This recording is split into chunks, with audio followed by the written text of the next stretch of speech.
Perché dans les hauteurs irréelles de la tour d'argent, Jordaeus contemplait le chaos en contrebas.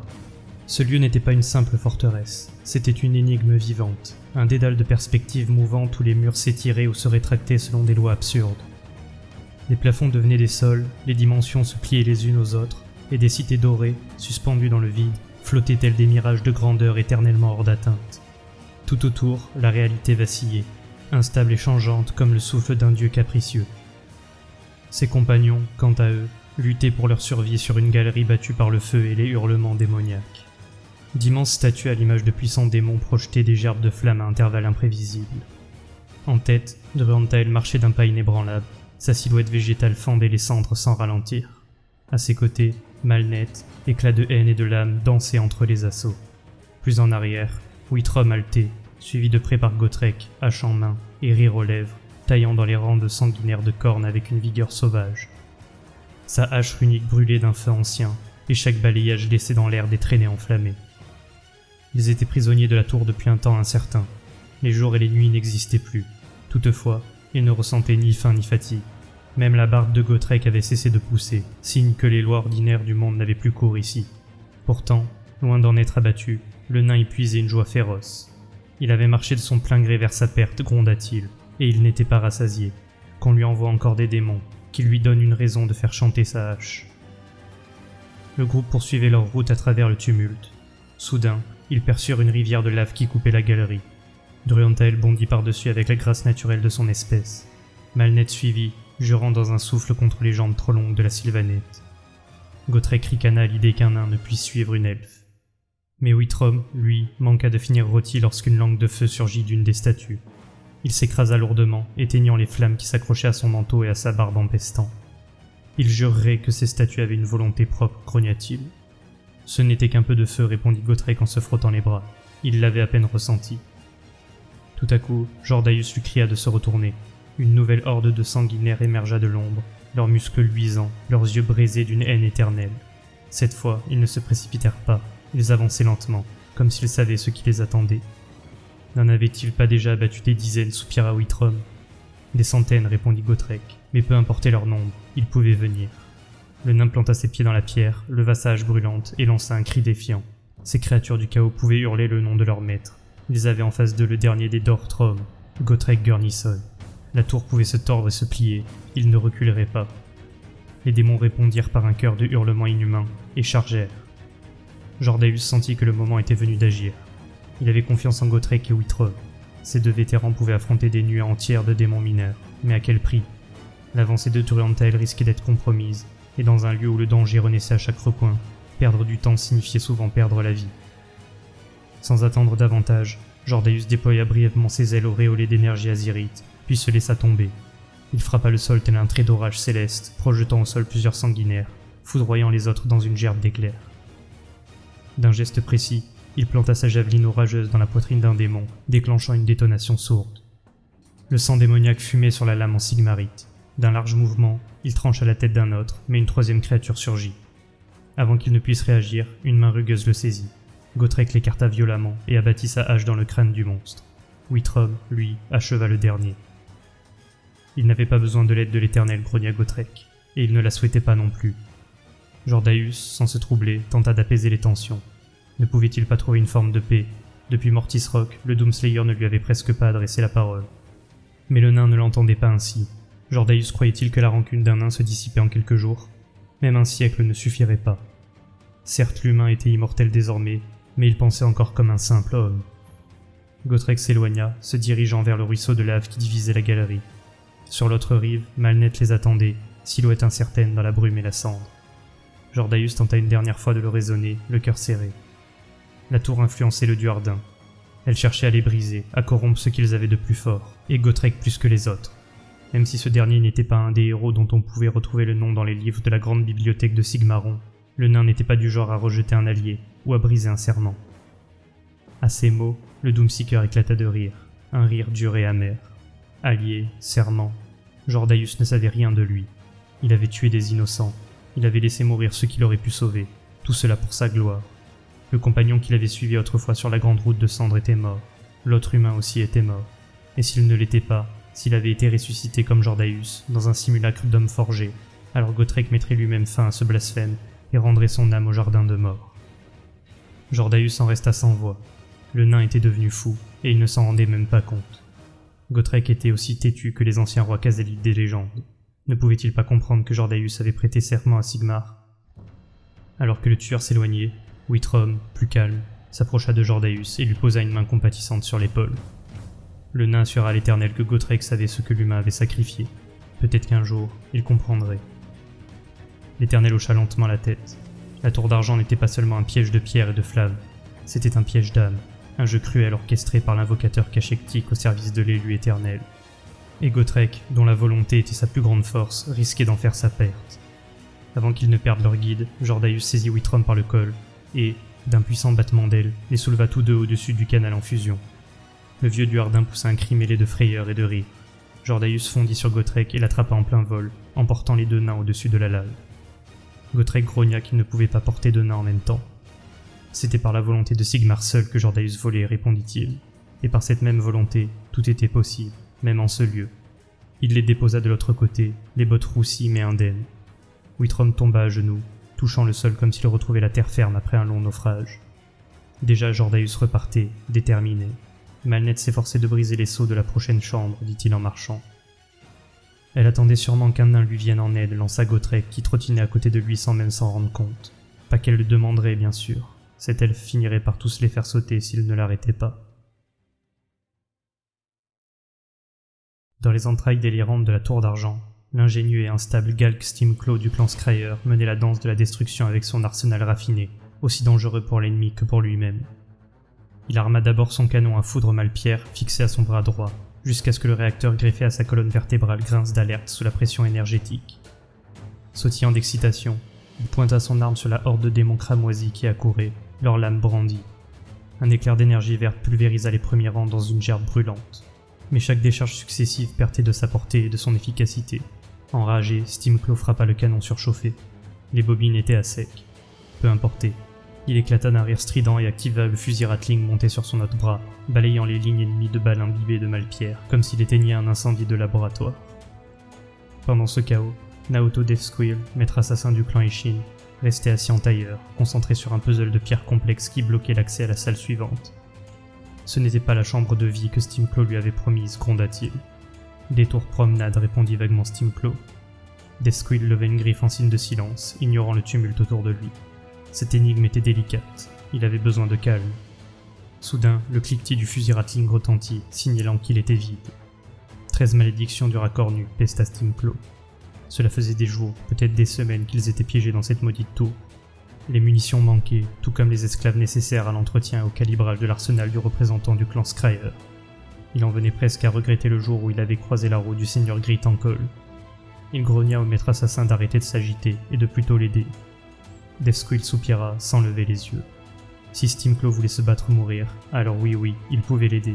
Si Steamclaw voulait fuir courir et réclamer le trésor du seigneur Gris, alors il devait lui laisser ouvrir cette porte. Un cliquetis satisfaisant accompagna l'insertion d'un nouveau chargeur dans l'arme de Steamclaw.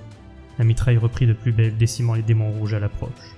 Mais Deathsquill, imperturbable, le mit en garde.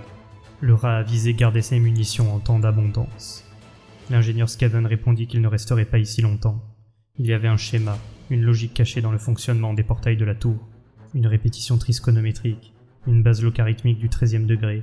Il en était presque sûr. Presque. La tour affectait Steamclaw aussi, murmura l'assassin. C'était une erreur de le laisser prendre les commandes après que Bolgrak se soit retiré. Mais Bolgrak, le colossal Moulder, ne s'était pas retiré du champ de bataille. Il y trônait en roi incontesté, abattant les sanguinaires coups de bras musculeux, tenant un démon dans sa troisième main pour lui arracher des morceaux de chair entre deux hurlements. Steamclaw déglutit. Il priait pour que Bolgrak s'arrête avant d'avoir épuisé tous les ennemis. Un panache de fumée jaillit alors de son harnais, accompagné d'éclairs verdâtres. Un signal d'alarme sifflait dans son dos. Le canon à Malpierre était encore en panne. Il leva le bras pour le frapper, mais fut interrompu par une voix. C'était le Queen Loin, souffla Filscrow, le moine de la peste. En grande partie, les sanguinaires semblaient ignorer ce prêtre pestiféré, bien que sa seule toux fasse fondre la chair des plus téméraires. Crow ricana. Le seigneur Gris essayait de contacter le groupe. Il n'avait pas flairé que c'était un mauvais moment, marmonna Deathsquill. En ordonnant à Bolgrak de retenir les démons, Steamclaw décrocha l'énorme récepteur métallique fixé à son armure et le porta à son oreille. Un flot de hurlements insensés, mêlés de babillages démoniaques, l'agressa aussitôt. Il serra les dents, furieux. C'était la faute de Deathsquill, trop lent sur son énigme, trop obsédé par ses pierres. Steamclaw avait dû vider son réacteur, et maintenant, la voix de Tankol ne pouvait plus passer. Il ordonna vite à Deathsquill de tourner la manivelle maintenant. L'assassin grogna sans quitter son puzzle des yeux. Un rat pouvait avoir 2 esprits, mais uniquement 2 pattes. Maintenant, insista Steamclaw, où il ferait appel à Crow et dirait au Seigneur Gris que c'était la paresse de l'assassin qui l'avait fait attendre. La menace de Steamclaw envers Deathsquill n'était qu'un grondement vide de sens, car jamais l'ingénieur ne laisserait le moine de la peste s'approcher de lui, pas même s'il s'évanouissait dans un éboulement de tunnels rongeurs et que Crow était son seul espoir de survie. Pourtant, cette simple évocation suffit à faire réagir Deathsquill. L'assassin se leva, contourna Steamclaw et, sans un mot, actionna la manivelle destinée à réalimenter manuellement le réacteur à Malpierre. La machine vibra, mugissant alors qu'elle accumulait de l'énergie. Pendant ce temps, la respiration de Deathsquill se faisait déjà haletante. Puis, la carcasse métallique du Queen loin, la voix métallique, déformée et hautaine du Seigneur Gris Tankol, jaillit, grinçante comme un sortilège mal lancé. Steamclaw piailla dans l'appareil en demandant si le prophète l'entendait. Irrité, Tankol répondit en lui demandant pourquoi cet imbécile hurlait. Le Seigneur Gris s'enorgueillit alors d'un monologue autoglorifiant, se vantant de surpasser les plus puissants sorciers du chaos, d'avoir vaincu les barrières du temps et de l'espace, et de manier la magie comme d'autres mâcheraient des copeaux. Steamclaw l'écoutait avec ferveur, opinant frénétiquement, peinant à formuler la moindre réponse cohérente entre 2 salves d'éloges. Steamclaw aurait voulu mettre le Seigneur Gris en communication avec Bolgrak. Il leva les yeux et aperçut le maître Moulder écrasant une meute de sanguinaires avec un membre à moitié rongé, arraché à l'un de leurs camarades. Stark Bolgrak était occupé avec des choses importantes, bafouilla-t-il. Leur lente réussite et absence d'échec reflétaient magnifiquement sa supériorité stratégique, conclut Tankol avec fierté.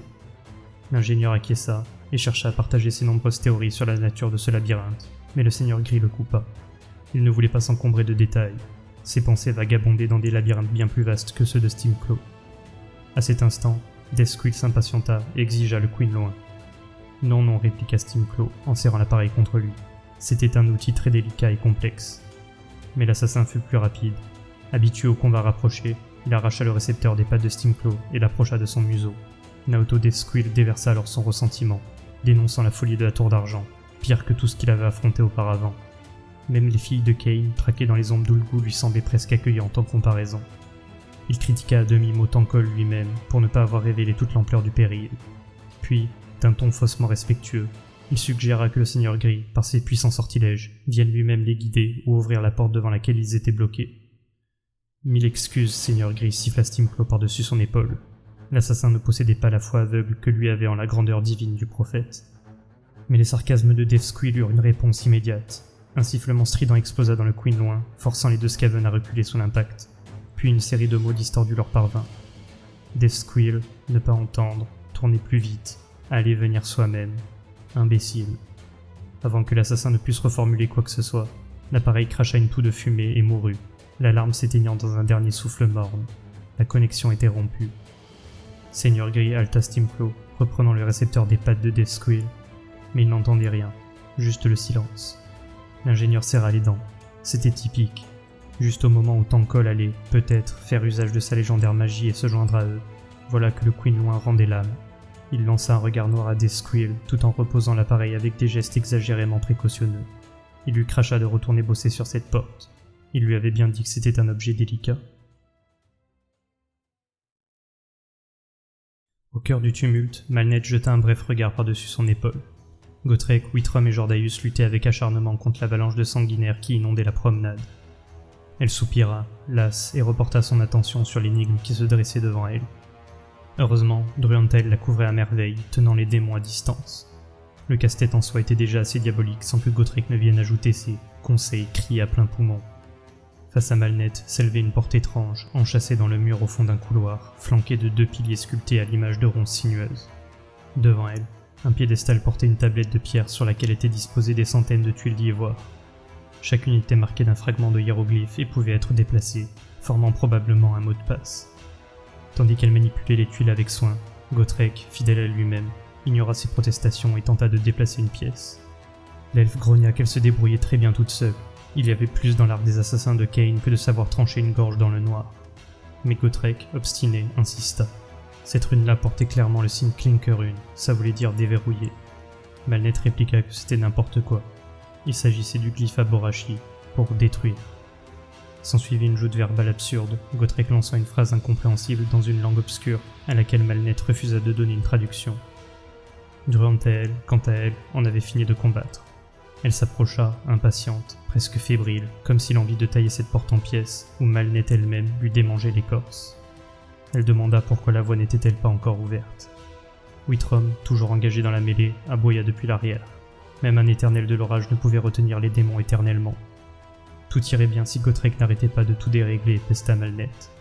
Le tueur grogna, il corrigeait les erreurs de l'elfe. Et sur ces mots, Gotrek s'attaqua au puzzle, remuant plusieurs tuiles. Malnet, affolé, tenta de le stopper. Soudain, un grondement sourd fit vibrer la pierre. De la poussière grise se déversa du plafond. La porte se mit à glisser vers le haut, lentement, dans un vacarme de roches raclant contre la roche. Gotrek, hilar, épousta ses mains rugueuses, et lança que c'était aussi simple que de piloter un gyrocoptère à pédales. Il suffisait de tomber une fois pour comprendre. Druantael, exalté, franchit le seuil en appelant Ruskael, suivi de près par les autres. La porte claqua dans un bruit assourdissant, soulevant un nuage de poussière.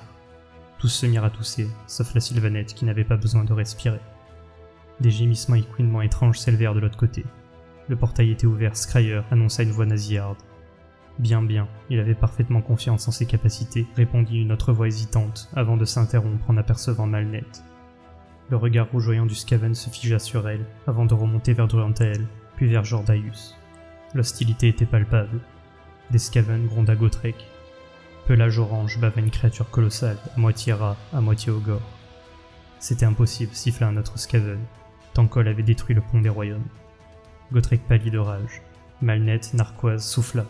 Elle savait bien que ce n'était pas le nain qui avait ouvert la porte. Druantael, se précipitant, chanta à l'éternel de l'orage de l'attendre.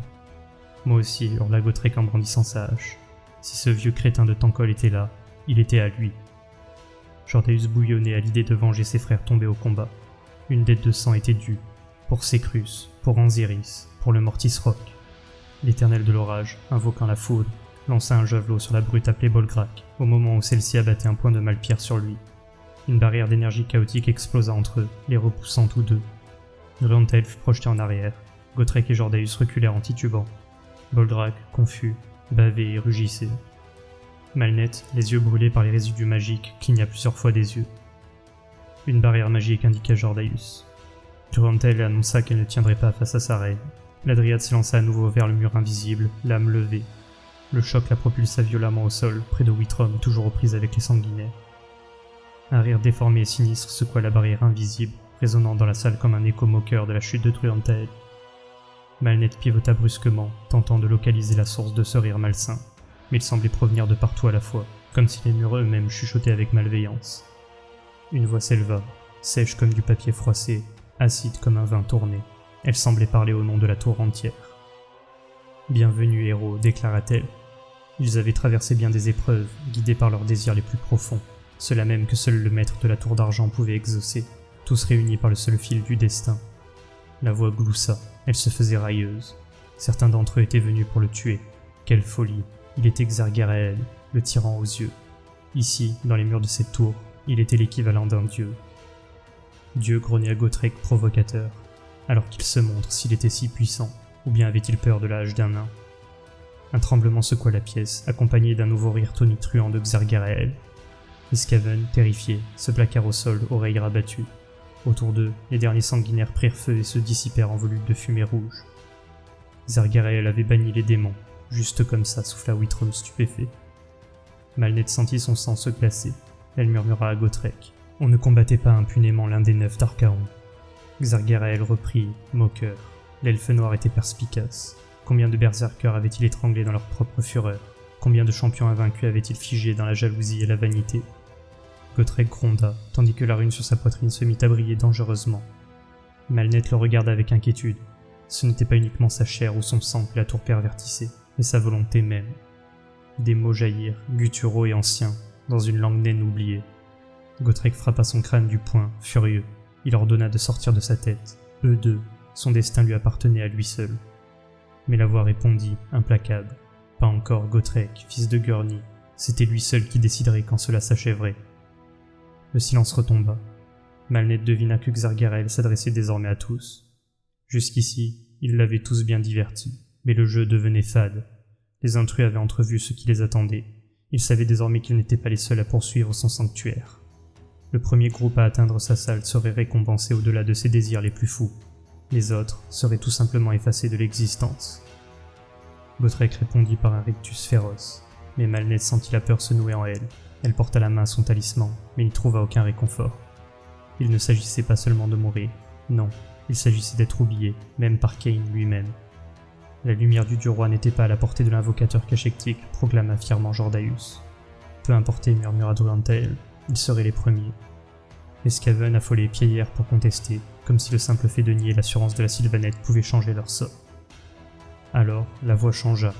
Elle glissa dans un langage noir et toxique, une langue si impure qu'elle sembla corrompre l'air que respirait Malnet et voler la lumière de ses yeux. C'était la langue sombre, celle des serviteurs du chaos. Alors, tout bascula. Avec un grondement infernal, la salle tout entière fut détachée de la structure de la tour. Malnet vit la terreur dans les yeux de l'ingénieur Skaven, un miroir de la sienne propre. Les cris des hommes rats s'éloignèrent dans les ténèbres, alors que leur chambre aussi était arrachée et dispersée. Jordaeus cria de s'accrocher à quelque chose. Malnet hurla qu'elle était déjà bien cramponnée, ses mains serrées autour du piédestal de pierre, désormais vidé de sens. Mais que faisait le maître de la tour? Et dans un dernier écho venu de partout à la fois, la réponse résonna. Le véritable défi commençait. Dans les profondeurs déformées de la tour d'argent, les Skaven se précipitaient dans un chaos typique de leur race. Stimclaw, haletant, s'efforçait de suivre le vif et insaisissable d'Esquil, tandis que Bolgrak traînait derrière eux, l'air affamé, ce qui n'était guère rassurant. Quant à Kror, il occupait l'arrière-garde dans un souffle asthmatique, un rôle normalement réservé au chef Skaven, mais que Stimclaw lui concédait volontiers, préférant rester au centre, là où il se sentait vaguement en sécurité. Deathsquill, toujours plus rapide, justifiait sa précipitation par les menaces du démon sorcier. Seuls les premiers à atteindre le sanctuaire seraient épargnés, les autres condamnés à l'annihilation. Stimclaw tenta de tempérer son compagnon, lui demandant s'il savait vraiment où il allait. L'assassin du clan Ishin répondit en évoquant son instinct, qui, selon lui, surpassait l'intellect. Une logique typiquement Skaven, absurde mais revendiquée avec fierté. Stimclaw voulait réfléchir, utiliser la technologie pour s'orienter, mais il fut immédiatement écarté malgré ses protestations hiérarchiques. Il suggéra alors de contacter le grand prophète gris, mais même cela fut rejeté dans l'urgence. Lorsqu'il demanda conseil à Bolgrak, ce dernier se contenta de répondre en inquiétant « manger », ce qui poussa Stimclaw à rejoindre Deathsquill sans plus tarder. Pendant ce temps, dans une autre section du labyrinthe, le groupe de héros venait de faire face à un embranchement. Gotrek constata l'évidence. Devant eux s'étendait un chemin en Y, mais ni le vent, ni les sons qui en émanaient ne donnaient d'indices fiables. Malnet, attentive, observa tandis que Whitrum posait son sac et retirait ses bottes, s'installant avec le calme d'un nain résolu à prendre son temps. À l'avant, Druantael essaya de ressentir la direction à prendre. Ses racines s'ancrèrent dans la pierre, tandis qu'elle chantait un hymne ancien. Le silence se fit, même chez Gotrek, tandis que la mélodie résonnait dans les tunnels. Mais le chant revint, déformé, moqueur, chargé d'une essence sinistre, rappelant la voix du tyran aux yeux. Druantael, habituellement sûr, avoua son incertitude. Le moral du groupe en prit un coup. Malnet, toujours aussi fier, refusa d'admettre la fatigue, jusqu'à ce qu'une douleur fulgurante lui traverse l'épaule. Elle découvrit alors une blessure que l'adrénaline du combat avait dissimulée, un coup sanguinaire probablement. Whitrum insista pour qu'elle s'assoie, et laissa tomber sa cape sur ses genoux. Bien qu'elle protestât au départ, l'elfe céda finalement. Enveloppée par le tissu, une chaleur réconfortante remplaça peu à peu la douleur, lui rappelant des sensations familières et rassurantes. Un feu après le froid, un muscle détendu après l'effort. La magie du manteau du vieux Duardin l'enveloppait, douce et puissante.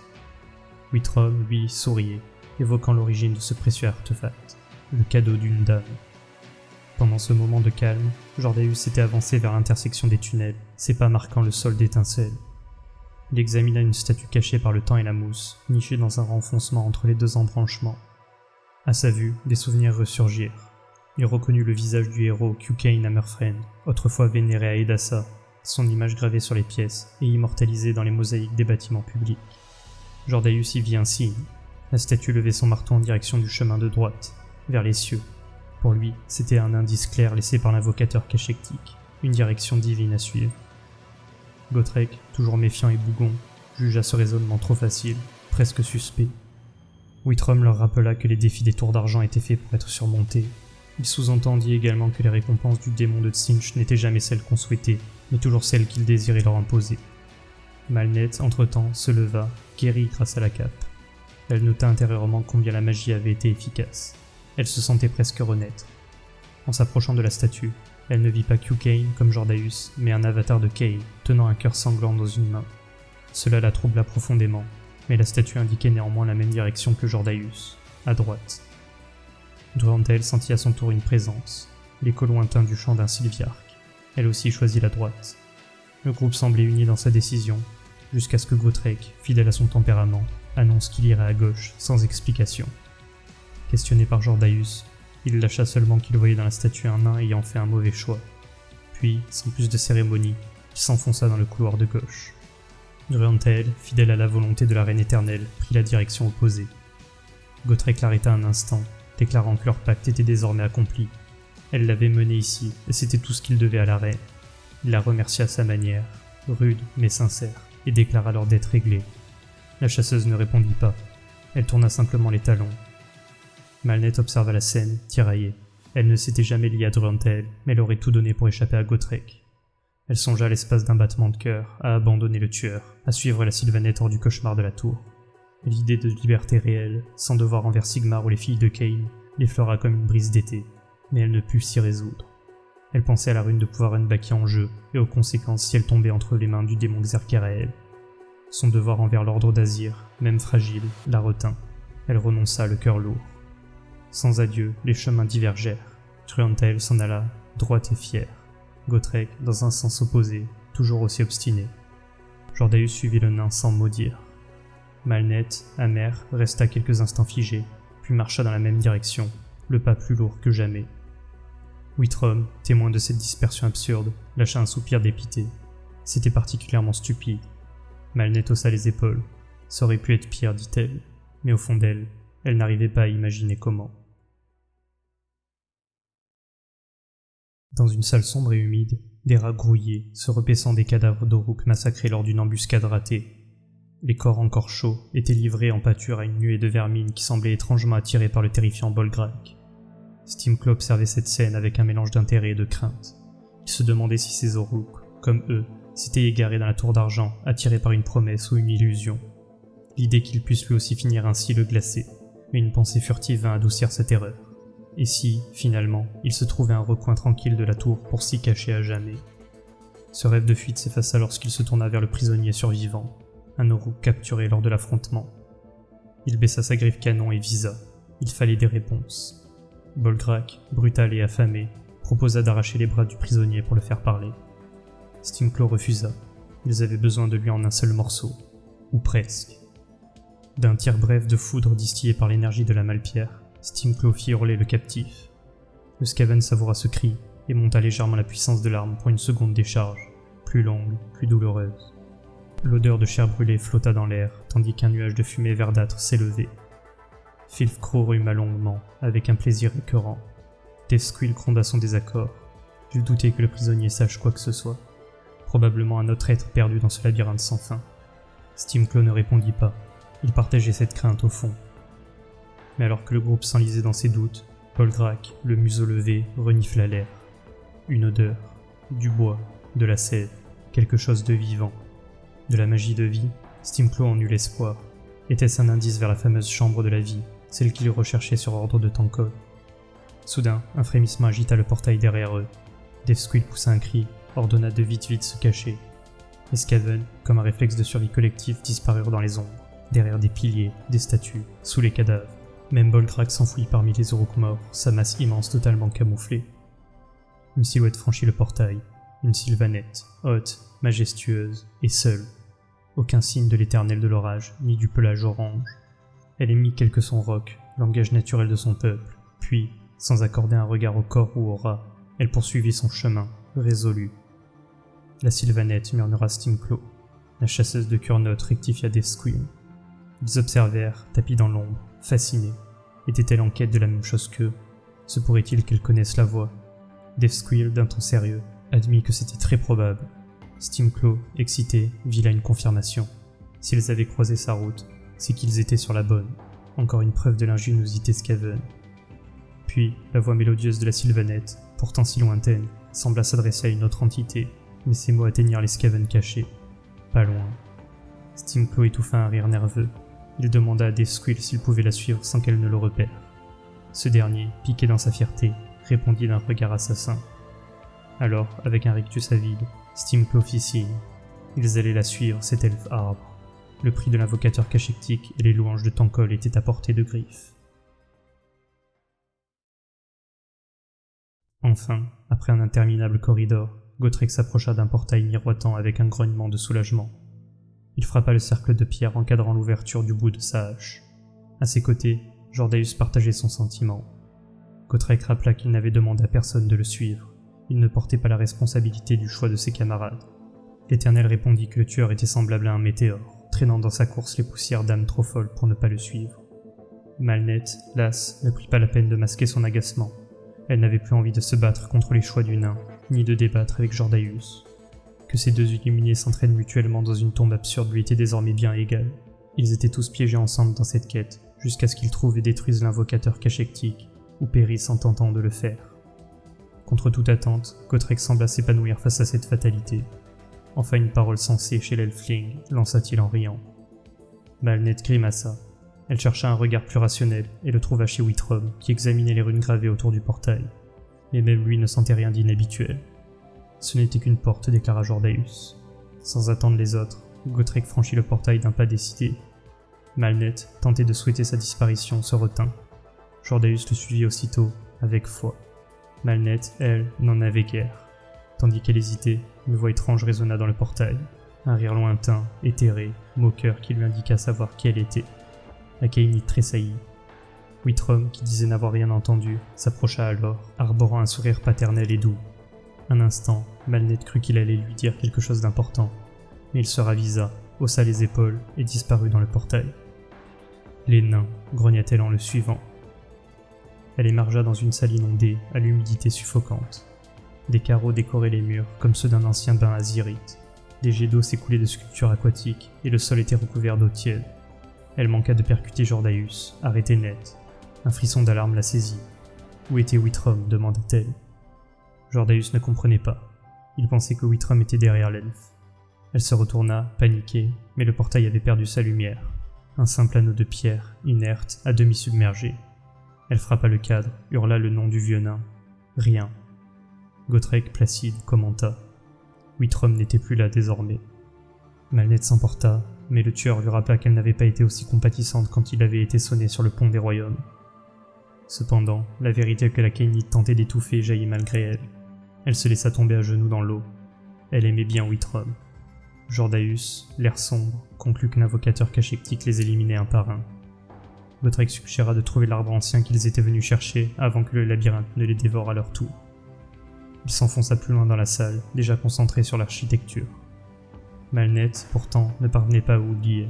Elle se demandait pourquoi cette perte lui pesait tant. Whitrum n'était qu'un pion, un protecteur de fortune. Elle aurait pu le tuer sans regret. Et pourtant, était-ce parce qu'il avait été le seul à lui adresser un mot gentil, sans qu'elle le mérite? Était-elle donc devenue si faible? Pendant ce temps, Jordaeus notait quelque chose d'étrange. L'eau avait été au niveau des hanches de Gotrek en entrant. Plus maintenant. Elle montait. Gotrek vérifia. Sa barbe flottait dans l'eau. Il réfuta aussitôt que le sol fut en pente. L'évidence était là. Le niveau montait. De l'eau affluait depuis les coins supérieurs de la pièce, s'écoulant sans interruption.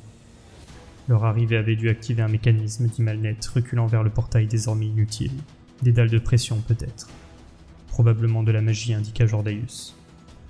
La situation devint rapidement critique.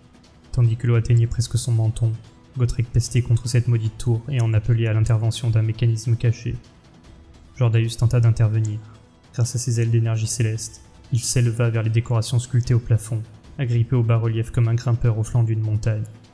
Là-haut, il fouilla à l'intérieur d'un conduit, mais ne trouva rien de tangible. Seule la magie pouvait expliquer cette montée des eaux. C'est alors qu'il aperçut d'étranges panneaux circulaires sur les murs supérieurs, suggérant d'éventuelles issues. Malnette suggéra d'attendre que l'eau les soulève jusqu'aux ouvertures, au grand désarroi de Gotrek, qui refusait l'idée même de flotter comme un vulgaire bouchon. Cependant, il n'avait guère le choix. Malnette perçut alors un bruit de raclement derrière les murs, sinistre présage d'un danger imminent. Soudain, un passage s'ouvrit, libérant un déluge et une créature massive. Un alopex, semblable à un requin géant, harnaché et chevauché par 2 elfes pâles aux écailles marines, des idonettes abyssaux, les enfants déchus de Théclis.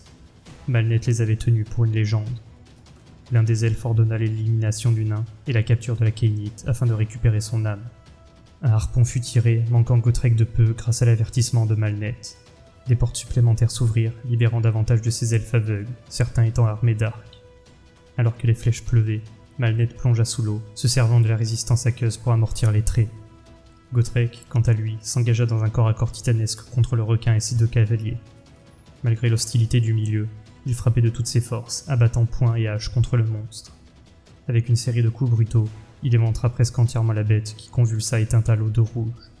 L'un des cavaliers fut tué par les spasmes du requin mourant, mais l'autre, le visage figé de haine, se redressa des eaux écarlates pour défier Gotrek. Pendant ce temps, Jordaeus s'apprêtait à invoquer la foudre contre les archers. Malnet l'arrêta in extremis, lui rappelant qu'électrocuter ses alliés dans un bassin géant n'était pas la meilleure idée. Elle se chargea alors des tireurs, lançant ses couteaux avec une précision mortelle, se cachant derrière le portail de pierre pour esquiver les salvés ennemis. Jordaeus constata que la seule issue envisageable était par les conduits empruntés par les idonettes.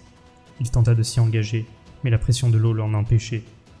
Gotrek, toujours aux prises avec son adversaire, conseilla d'attendre que le niveau monte encore et couvre les ouvertures, expliquant que selon toute logique d'ingénierie, une fois le niveau atteint, la pression cesserait de repousser les intrus. Le combat entre le tueur et le chevalier idonette se poursuivait dans un déluge de vagues et de colère. Les 2 adversaires, immergés jusqu'à la gorge, se frappaient avec la violence d'ennemis ancestraux. Malnet, tapie dans les ombres de l'eau agitée, attendit le bon moment. Elle lança l'un de ses poignards avec une précision mortelle. La lame trancha l'eau et vint se ficher dans le crâne de l'elfe, mettant fin à son existence d'un seul coup. Gotrek, bouillant de rage, n'eut pas le loisir de protester longuement. L'eau était déjà en train de lui engloutir le visage.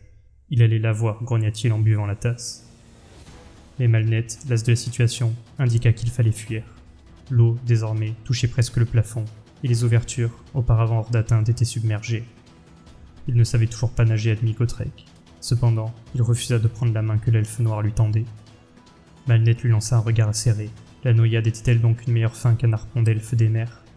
À contre-cœur, le tueur tendit la main, râlant, jurant et avalant de l'eau dans le processus. Il serra la main de la Khainite avec un étonnant contrôle. Malnet fut à la fois surprise et soulagée de ne pas avoir les doigts broyés. Elle prit une profonde inspiration et replongea sous la surface. Le monde changea aussitôt. Le son était amplifié, comme si l'eau elle-même vibrait de tension.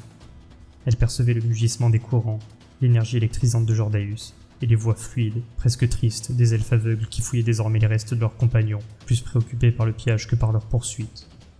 Malnet émergea brièvement, aspirant une goulée d'air. Gotrek, lui, toussait furieusement comme un supplicié entêté.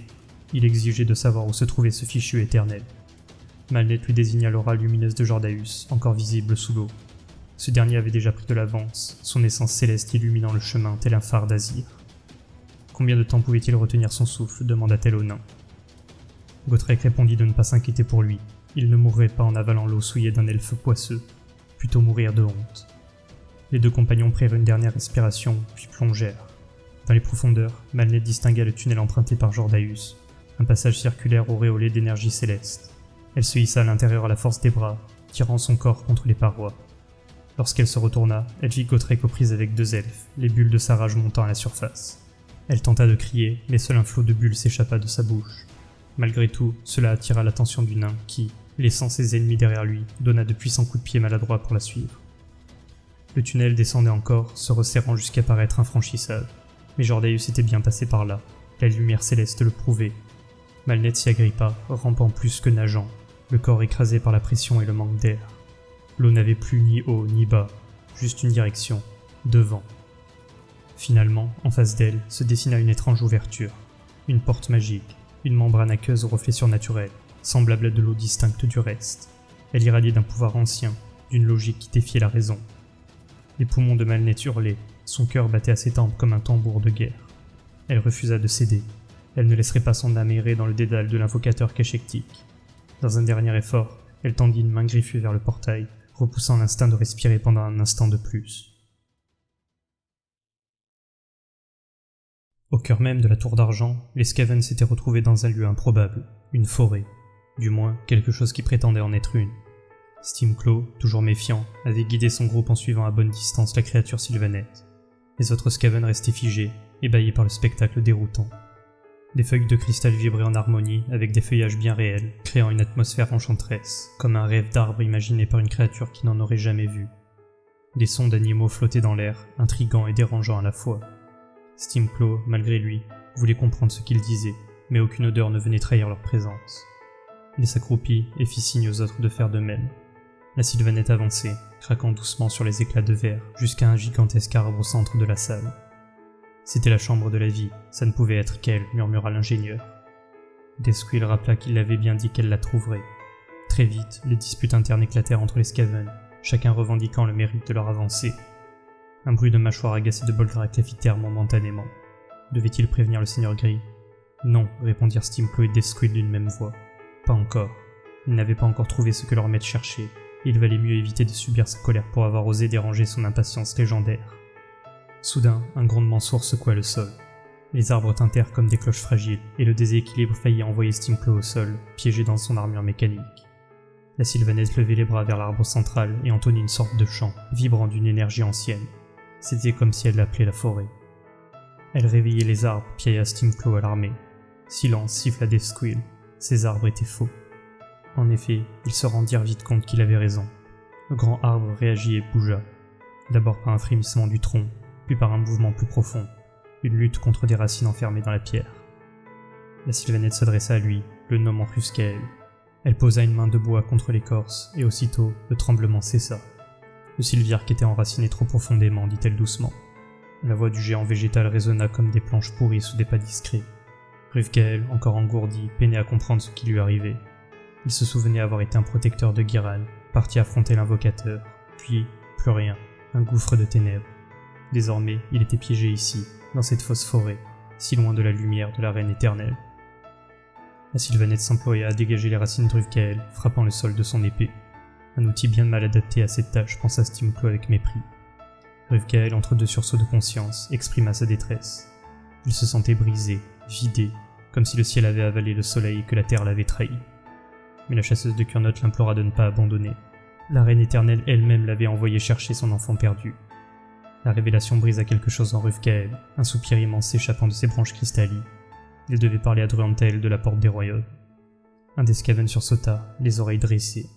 Ce mot résonnait comme une promesse interdite. Même Steamclaw retint son souffle. Le grand arbre parlait d'un portail secret, que même l'invocateur Keshektik semblait avoir oublié, ou qu'il considérait comme un simple appât. Mais Ruskael savait. Il affirmait que ce portail menait à un lieu unique, inaccessible à tous, sauf à ceux que Xergarael voulait y attirer. Ce portail était ancien, placé sous sa garde bien avant que sa graine n'ait été plantée dans les terres bénies de Giran.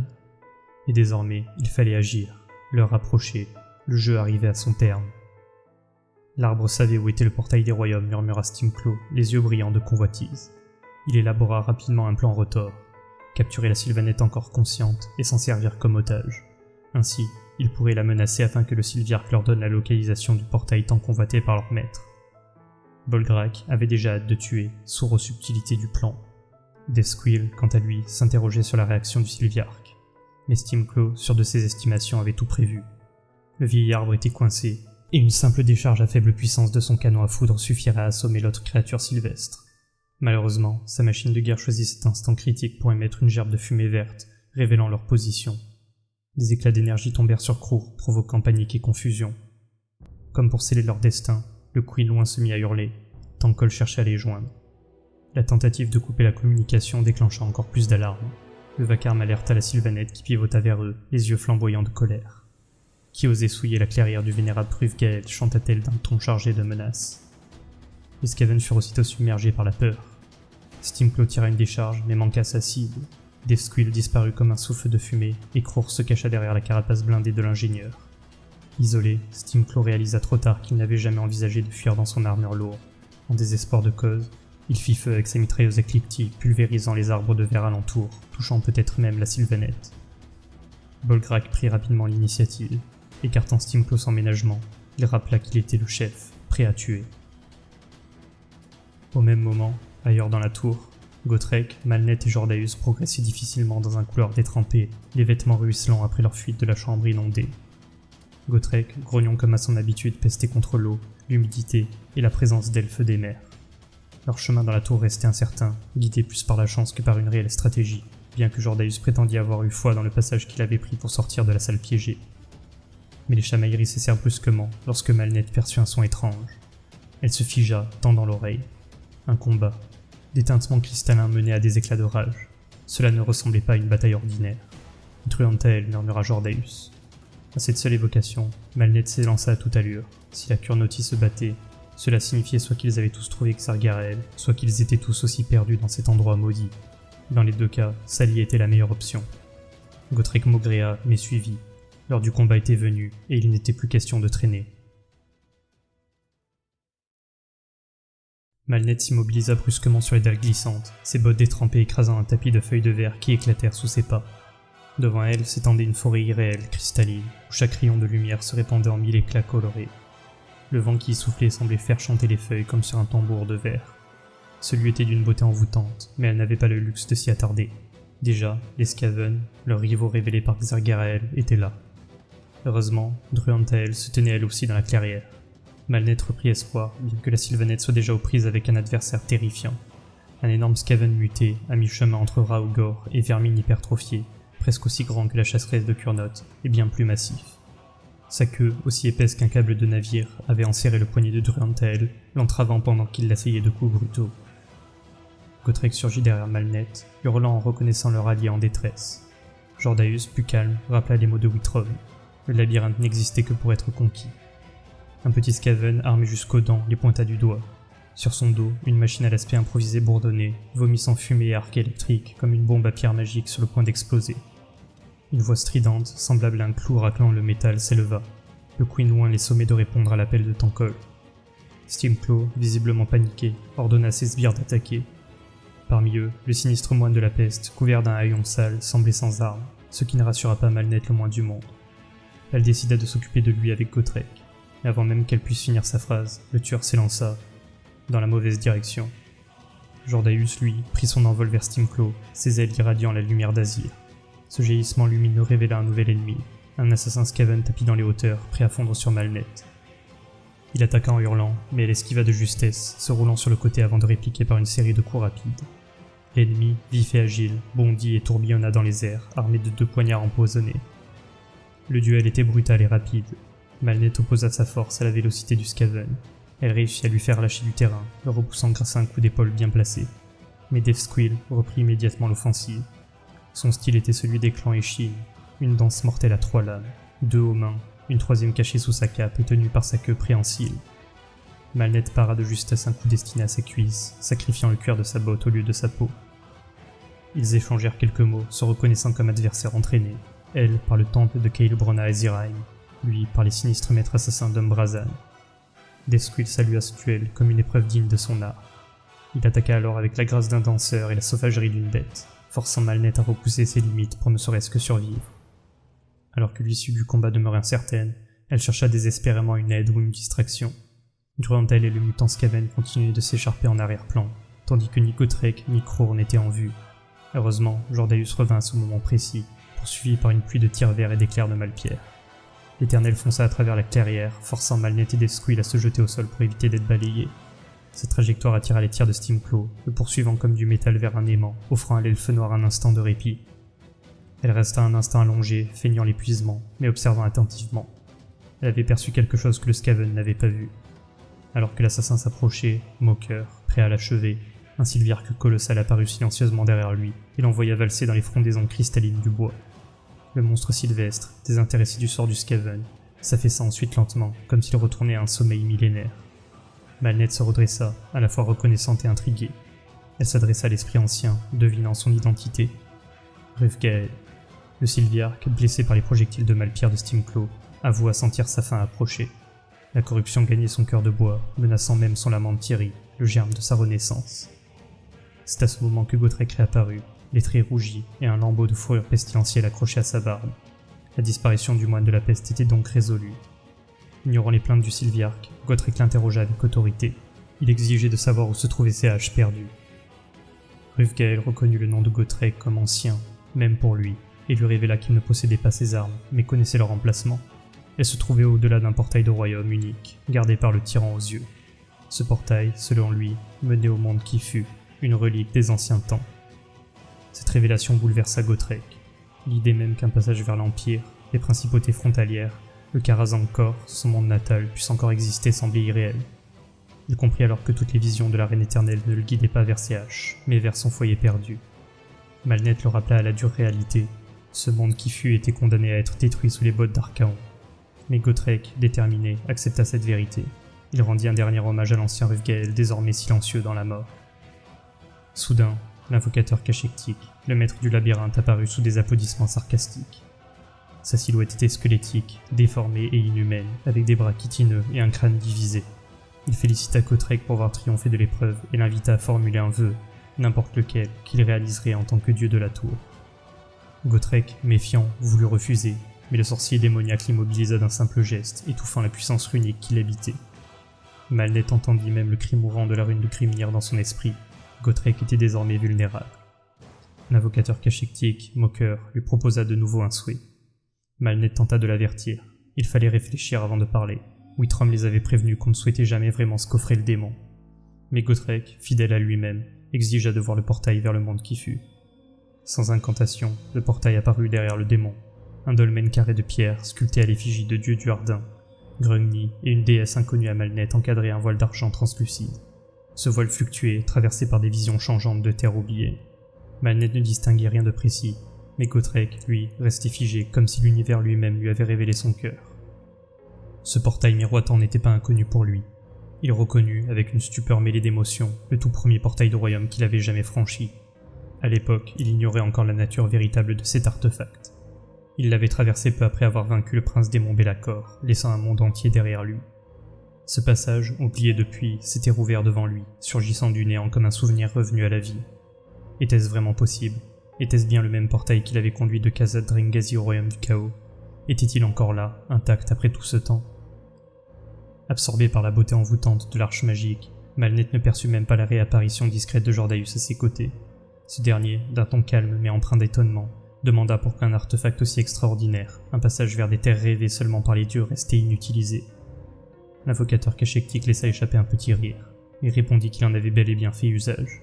Amerol était en proie à l'anarchie, les porteurs de pourriture avaient assailli les points Evergreen, le titan stellaire était tombé, et les œufs forges n'étaient plus. Il estimait avoir utilisé ce portail à bon escient. Puis, d'un simple geste de la main, il dissipa l'image du portail comme une illusion de fumée. Le passage avait disparu aussi subitement qu'il était apparu. Gotrek, enragé, rugit à plein poumon pour qu'on lui rende son portail, mais le démon de Tsinch répliqua avec calme que ce qu'il avait vu n'était qu'un simulacre, une simple conjuration. Seul un être issu d'un sang ancien pouvait invoquer et commander le véritable portail menant au monde d'avant.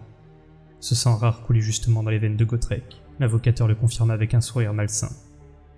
Malnet tenta d'intervenir, le pressant de rester prudent, mais le nain ne l'écoutait plus. Il avait enfin trouvé quelque chose qu'il désirait plus que la mort, plus même que ses haches perdues.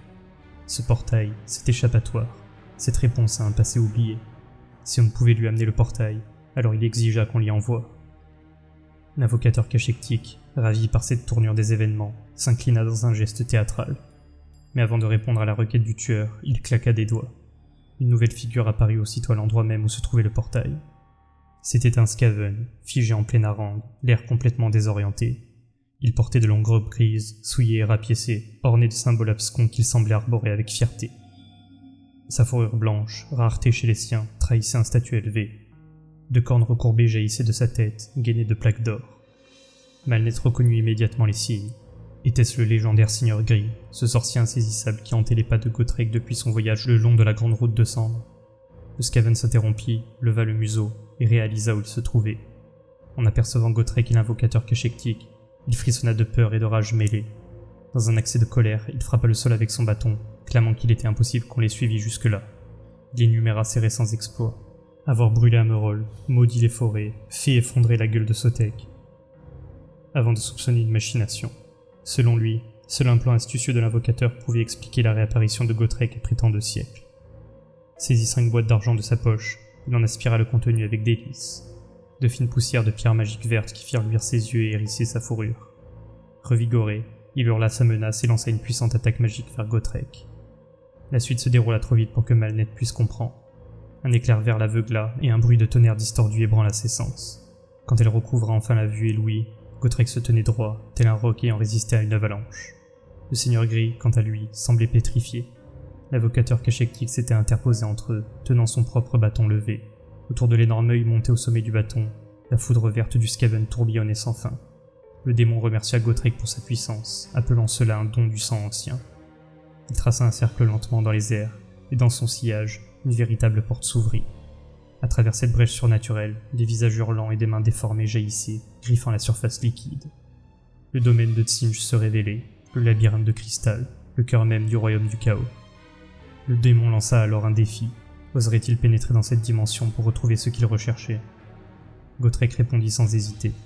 Il déclara que plus rien dans ce royaume ne pouvait l'effrayer, rien auquel il n'avait pas survécu 3 fois déjà.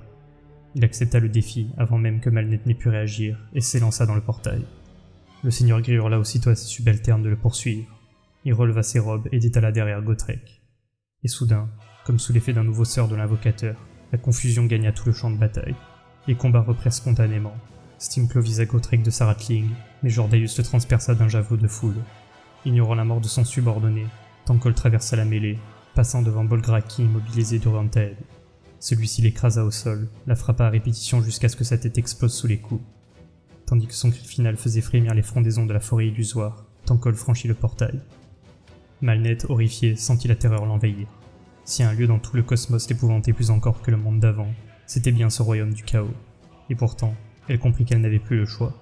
Elle avait pris sa décision depuis longtemps, peut-être dès l'instant où elle avait cessé de vouloir tuer Gotrek et avait choisi de le suivre dans la tour d'argent. Elle n'aurait su dire quand, mais de nombreuses occasions s'étaient présentées pour l'abandonner, et elle ne les avait pas saisies. À présent, il était trop tard. Ils étaient piégés, ils ne s'échapperaient du royaume du chaos que tous les deux, ou bien finiraient en objet de divertissement pour les dieux sombres jusqu'à la fin des temps. S'il fallait parier sur quelqu'un, autant choisir l'imbécile entêté qui avait déjà survécu à l'impossible, même par accident. Alors, les yeux grands ouverts, le cœur noué et une malédiction sur les lèvres, Malnet bondit à son tour dans le portail, prête à affronter la prochaine horreur que le destin de Gotrek leur réservait.